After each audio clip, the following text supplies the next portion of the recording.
Alpatov, and I stand in favor of the resolution. Civil disobedience in a democracy is morally justified. As this is the last argument you'll hear, I urge you to listen and to consider. My opponent claims that civil disobedience is harmful. However, peacefulness is not an act of violence, and violence is whenever there's stealing or injury to the people or certain government. However, there is no violence in civil disobedience.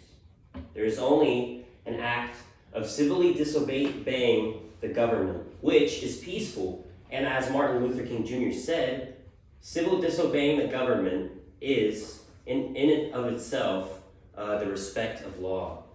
My opponent also has no solution. How else do we get rid of oppressive government? She never outlined a solution. My opponent also called civil disobedience terrorism, which, by the way, if the protesting or preaching has any form of violence in it, then it's not civil disobedience, okay? But I'm talking about civil disobedience here, not violence. Also, change is better than doing nothing. Yes, change sometimes is not always perfect, but we should never sit around and do nothing.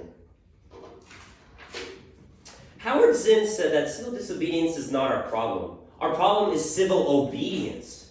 Our problem is that people all over the world have obeyed the dictates of leaders, and millions have been killed because of disobedience. Our problem is that people are obedient all over the world in the face of poverty and starvation and stupidity and war and cruelty. Our problem is that people are obedient while the jails are full of petty thieves, and the grand thieves are running the country. That's our problem. Just because a government is ruled by the majority of people doesn't mean it's secure. Technically, those people put in positions are still people. They still can do wrong things, and they can take advantage of this.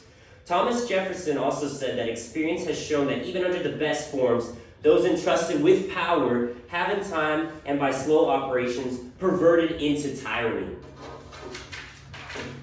In conclusion, I strongly urge the judge to vote for the resolution. Civil disobedience in a democracy is morally justified. What good is it to take away the right of civil disobedience in a democracy? What are the advantages? How do the citizens stand up to a government when it becomes oppressive? What do you do if your right to life, liberty, and happiness is infringed? Though violence is not morally justified, civil disobedience is. This right should be given to those who don't have it, and it should be preserved by those who have it under a democracy. Violence is a bad end to changing government. Doing nothing to change the government is even worse. I once again ask the judge and those in my vicinity, including my opponent, to stand for the resolution. Civil disobedience in a democracy is morally justified. I end my argument by standing on the rock with Patrick Henry and saying, "Give me liberty or give me death."